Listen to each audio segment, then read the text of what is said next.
We have an amazing interview for you with the great Kristen Schaal. But before we get to it, I just want to talk to you about something very serious, which is how we make the show. Our show is made possible not by foundation grants or government money, but instead by direct support from audience members like you. If you're watching this, it's because we were able to hire a video producer because of your support, but we need your help right now more than ever. The link is below me in the description to become a member of Maximum Fun. Your membership directly supports the production of this program. I hope that you will please click on that link and become a member. All right, let's get into Kristen. Kristen Schaal, welcome to Bullseye. I'm so happy to have you, and congratulations on your new show. Oh, thank you for supporting the live arts. Kristen, first of all, I love the live arts. Live arts, fine arts. These are some of the best arts. Folk arts. Ugh. Lots of great arts. Fiber arts. Ooh. I like fiber arts like a tapestry. Oh my God. I'm like, my brain is racing to think of another one. That's it. Martial. Oh, yeah. Well, thank you. Thank you. Martial arts. Kristen, you may not know this, but you are actually responsible for one of the highlights of my entire 25-year career. Spill. Okay. So before we recorded the show in this beautiful office, I recorded the show at my house. Yeah. And you were last a guest on this show more than 15 years ago. Okay, that's what I was thinking, yeah. And it was in my house. It was at the time it was just me. Yeah. And my wife was there. And we did an interview. I was nervous about it. I'm like, I admire Kristen Schaal and her work so much. Because I was like, what's a podcast back then? Exactly. And I was like, oh man, am I going to do a bad job? Like, Kristen Schaal's wonderful and everything, And you came out and you were 10 steps ahead of me. So you were like over by my kitchen where my wife was. And you turned to my wife, threw your arms up in the air and said, "A great triumph." And now anytime anything goes good for me, I think in my head, a great triumph. Oh, good. I think I adopted that from my husband, Rich. He's like, it's a triumph. Anyway, I don't mean to set the expectations too high. If this is just satisfactory, that's fine. When you said you were 10 steps ahead of me, I thought in brain. No, you were also that. But physically. Physically ahead of me. You weren't 10 steps ahead of me just now thinking of types of arts. Yeah, that's the problem. I'm like, boy, back then, but now you're 20 steps ahead of me. Fine arts, visual arts. I got to see your show, The Legend of Crystal Shell, the other day. Yeah. This is a show in which you have half of a plush horse attached to the back of you because your character is a minotaur. A centaur. Centaur, thank you. Yeah. A minotaur is a bull. Yeah. Thank you. That'll be my next play. I also kind of wonder if this show is actually centaur as metaphor for perimenopause and menopause. Is that what you took from it? I mean, we learned through the course of the program. Yeah. That there is a sort of centaur second adolescence. Yeah. That comes in your late 40s. It's a unicorn. Unicorns turn into unicorns later in life. Yeah. And this struck me as a notable time in a woman's life generally. Yeah. I mean, a lot of women that watched the show had that same reaction. And I think that's great.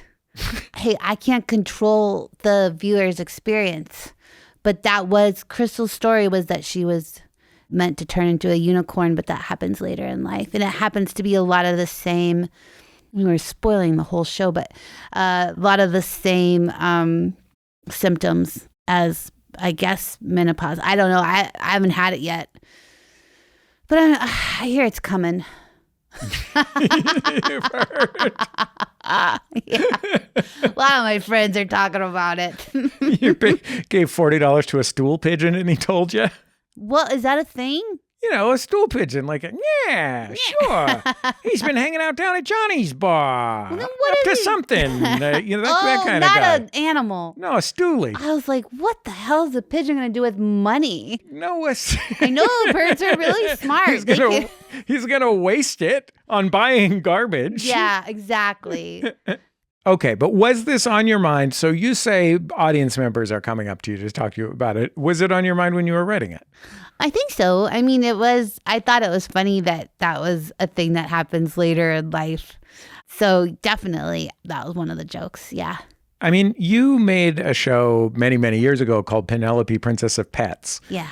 That was very clearly a passion project for you. It was made for a very strange... There was a time when people would just give people money to put things on the internet because they knew that the internet was something. Yes. And there was this thing called Super Deluxe, and they were just giving out money to try and make things. And that show sort of had a similar theme, but adolescent. Like it was that same kind of like animals crossed with what's happening to my body. Yes. So I co-wrote that show with Kurt Brownohler. And that was the thing that Penelope, when she got her period, discovered she could also talk to animals. And they told her that the world was going to end unless she killed a very popular senator. So it was such a delight because we got to make all these puppet animals that would talk to her. She had a pet bird named Ruby, who happens to be the name of my daughter, who was just like a disgusting, drunk bird. And then and it was like also this fun thing where her one friend Kyle, played by Kurt Brownohler, believed in her, believed that she could talk to animals even though he couldn't, and like went with her on this mission. Yeah, I loved it so much. I wanted to get it going again, on a different platform than the internet. Because if you watch them now, they're kind of grainy because it's like 20 years old probably at this point. But unfortunately, Avalon made us sign over the rights, and I asked if we could have them back, and the president said no. The president of the United States? Of Avalon. Yeah, I'd really like to have it back. Come on. Let me have Penelope, Princess of Pets back, please. They're not doing anything with it. Yeah. I don't know what I would do with it, but it's just one of those. I feel like Taylor Swift. It's my song. Why is The Legend of Kristen Schaal a play and not, for example, you returning to stand-up comedy? I guess because, one of the things is I've been finding that I don't have a point of view that is funny to use in stand-up comedy right now. But then like Legend of Kristen Schaal is like a half an hour of stand-up that I used to do, but in the form of as a centaur. And that's what I like. When I was coming up, I wasn't like known in any way. So when you would see me on stage, I would imagine it was like, who the hell is this? And I could play myself or a version of myself doing like some sort of bit that was never stand up. It was always like alternative comedy. I was well in that crew. And then as the older I got and I was doing more acting stuff, which was my goal. Like I always wanted to be an actress. So that was really fun. I just had less time for it. And then also felt kind of in my head about the fact that maybe people are coming because they know who I am from these different shows. So this was kind of a good way for me to, leap around that by putting on a horse butt.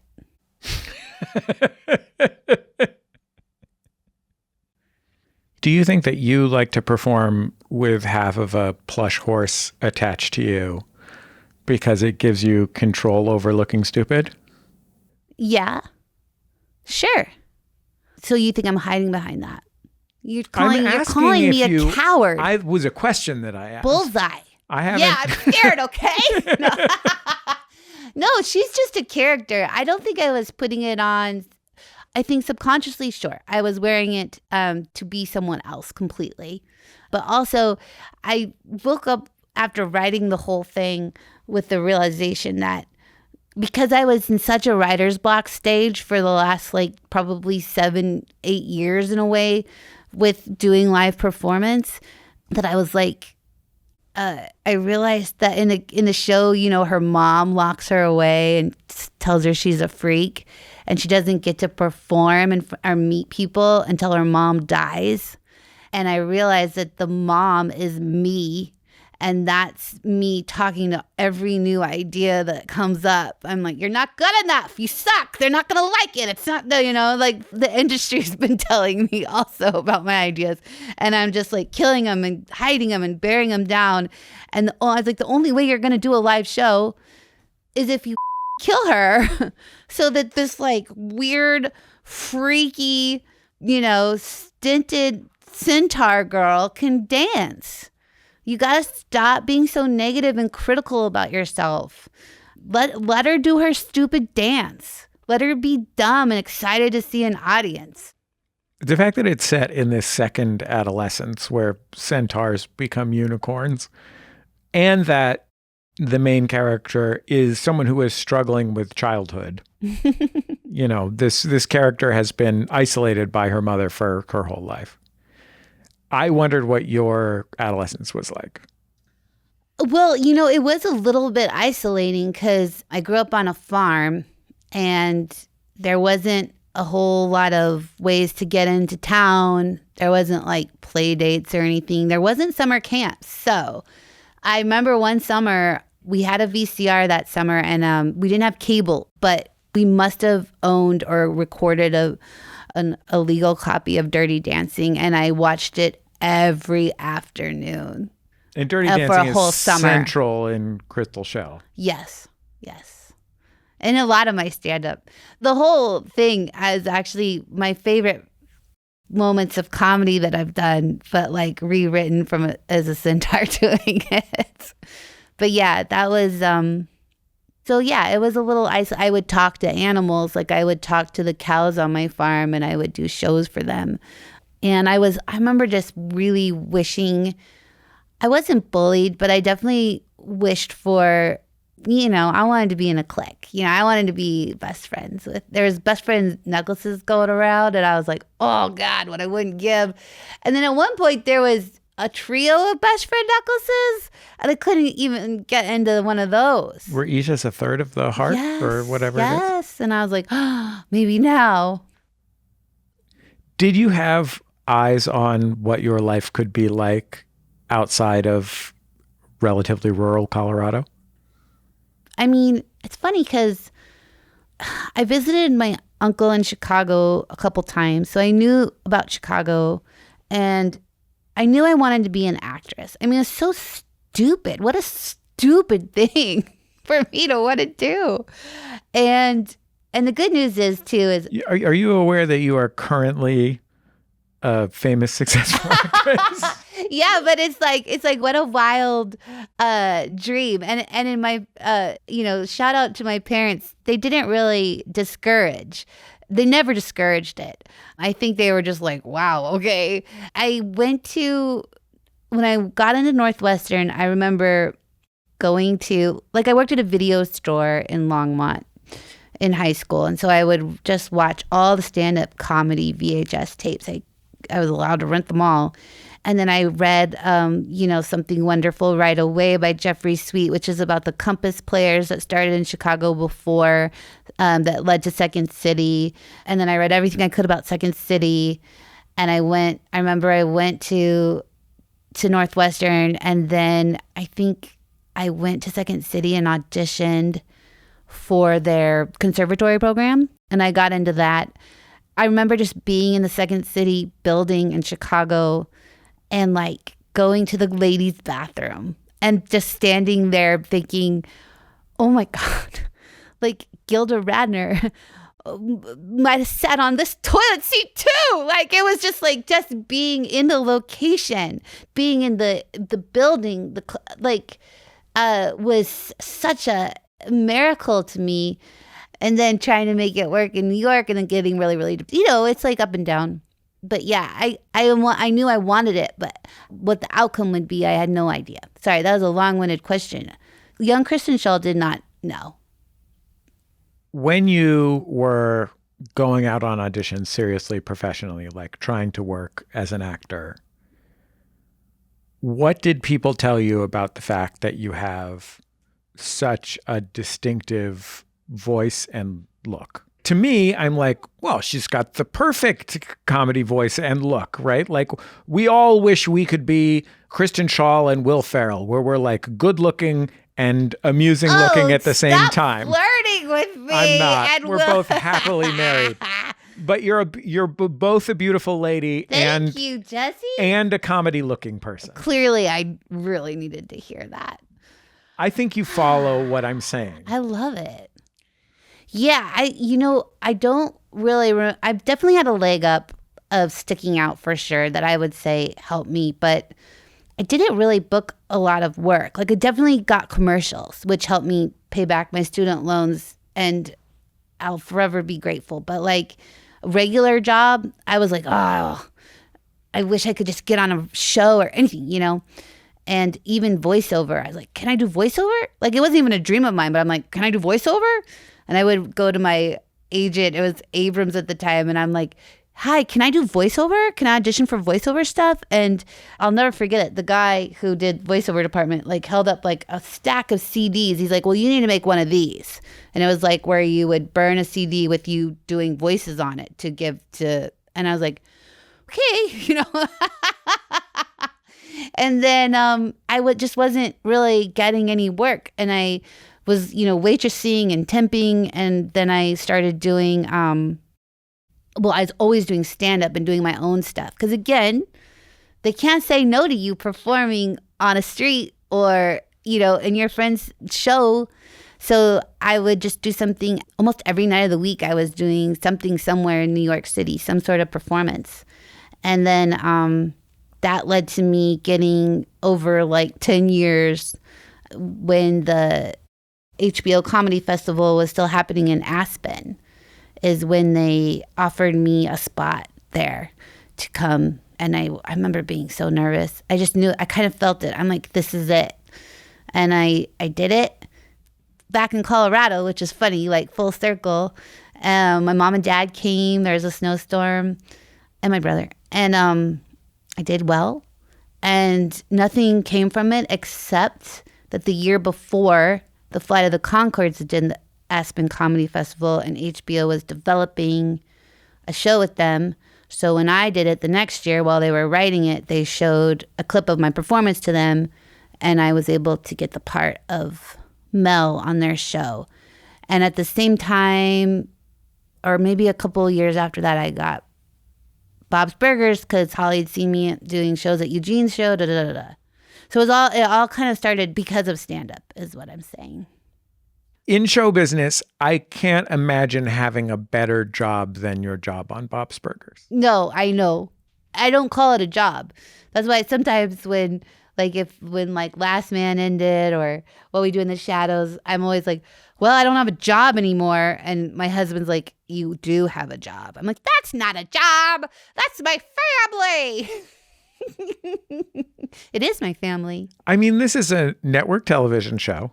Mm-hmm. This is a good television show. Yes, it's really good. This is a television show that has been running forever and may run forever from now on. Well, knock on wood. We just don't know. We just don't know. But thank you. Let's say it's had twice the life of most successful television shows already. Yes. And you play a character on the show that is reflective of some of your most wonderful qualities as a performer and is like a character that people deeply identify with. You couldn't have a better set of things for a job in show business than that. No, you nailed it. I'm the luckiest gal in the world. I love the show so much. And of course, I think all the praise that you are lavishing on it needs to start with the writers, the creator, Lauren, the head animator, Bernard, every detail that they put into, I could voice it, but then it's such a collaboration. I think too, there is one of the reasons why Bob's is so special and perseveres, besides the level of creativity and just really good storytelling and attention to just meticulous attention to character, is that none of the people in the show Bob's Burgers are cynical to each other. And I think in comedy, that's kind of refreshing. I don't want to take away cynicism in comedy because we need that too. But this show just happens to flex in a different direction and is a little more just everyone's just accepting of everybody with all their, quirks. And I think that just feels like a warm bath right now. Everybody on the show is my family. I mean, I think it's wonderful that you have reached the point in your family life where you can appreciate what Bob's Burgers means to other families, something that I'm sure people have spent the last decade plus telling you about. Yeah. But for a long time, you're in this position where you're like, what is a thing that will make sense and mean something to my child? Right. That will also make sense and mean something to me. Mm-hmm. And Bob's Burgers is very special that it's both of those things and so successful at both of those things. Yeah. Like the three of us, Rich, Ruby, and I can sit on the couch and we're all three laughing at a joke, which is when you can check all those boxes, you got a real gem for sure. I mean, it's not even like, The Simpsons may be the greatest television show of all time, right? Yeah. And, when I was 13 or 12, I didn't understand what was funny about a Planet of the Apes parody. You know what I mean? Right? Like, I still enjoyed The Simpsons. There was plenty for me because it's the greatest show of all time. Yeah. But Bob's Burgers, because it's so character-centric and because those characters are so reflective of human development, you know what I mean, and family dynamics, they're like recognizable to all ages of people. Mm-hmm. Like it means something to all ages of people. Yeah. And I think having a working class family too is also really, I mean, The Simpsons did it. Everybody's done it. But it's like really watching like a small business owner struggle and like Lauren was saying he thinks Bob is actually like an incredible chef. But he's just kind of hidden away in this tiny restaurant with not a lot of foot traffic. And I think we're probably all kind of feel that way about ourselves sometimes. Have you ever had that, like, call my daughter? Oh, yeah, all the time. Does it work out how you want it, how they want it to? I think so. Yeah, it's nice. I mean, but sometimes I'm just like, when they're face to face, calling on the phone, sure. But face to face, it's like, oh, that's not the face that the voice comes out of. The voice comes out as bunny ears or braces and a rainbow shirt or a dinosaur or whatever.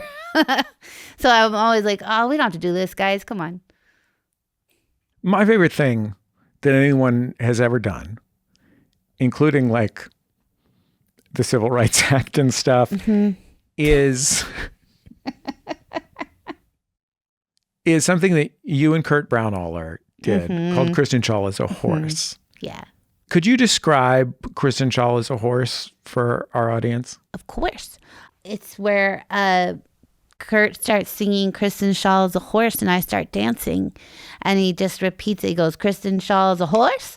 Kristen Schaal is a horse. Look at her go. Look at her dance. Look at her go. She's a horse.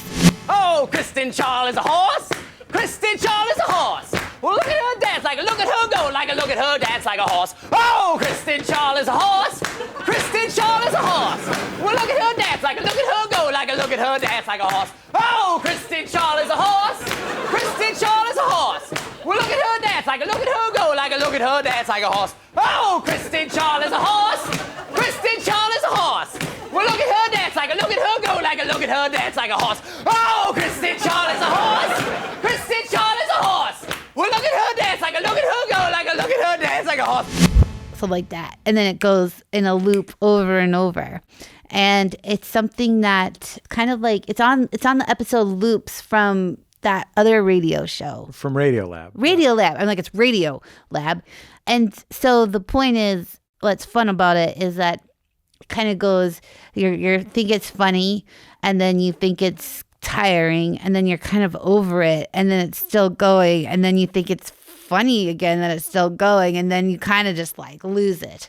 You can catch it on the web, some performances we've done of it. Unfortunately, it's really much better live. What's the longest that you ever did it? 12 minutes. Yeah, it was a 12-minute one. It's because Kurt and I had like a bad show. Lots of things went wrong. And it was like our next hot tub. It was like an apology for all of it, an atonement. And we did it for 12 minutes. I mean, by the end of even a 4-minute version of it, yeah, you both look like you're losing your minds and control of your bodies. Yes, but I always throw it to Kurt in that he's doing all the heavy lifting. Like I'm dancing, and that's a lot, but he's like shouting. He's shouting, singing, and clapping and stomping his foot, and it's like he really loses himself. And it's when we were doing performance together, it was his call if we did that bit. Because he was doing all of the work. Do you feel like you have a place in show business now? Yeah, I made it on the Bullseye podcast. Twice, Kevin says. Twice. I made it. You returned. Oh yeah, I'm really fortunate. Sorry if I was complaining earlier. I'm just telling it like it is. But also showbiz is, especially right now, that's kind of constricting. Like this is just the way it goes over time. I know everybody's like feeling like a real tightness in our industry that I hope, again, Larry Ellison says, kidding. I hope we come through. I mean, there's a lot of industries in America that needs to come through, but I'm really proud of ours. Like sometimes I get jealous of other countries, and then I think about how proud I am of our country, and the storytelling that comes out of here is really special, and that I have a place in it is I'm just really honored. Kristen, thank you so much for taking all this time to talk to me. It was so great to talk to you, and so great to get to enjoy your work on stage again. Well, I'm just talking off the cuff. No, we scripted this out. Did you not get your sides? No, I'm off book. That's why. I'm off book. Okay.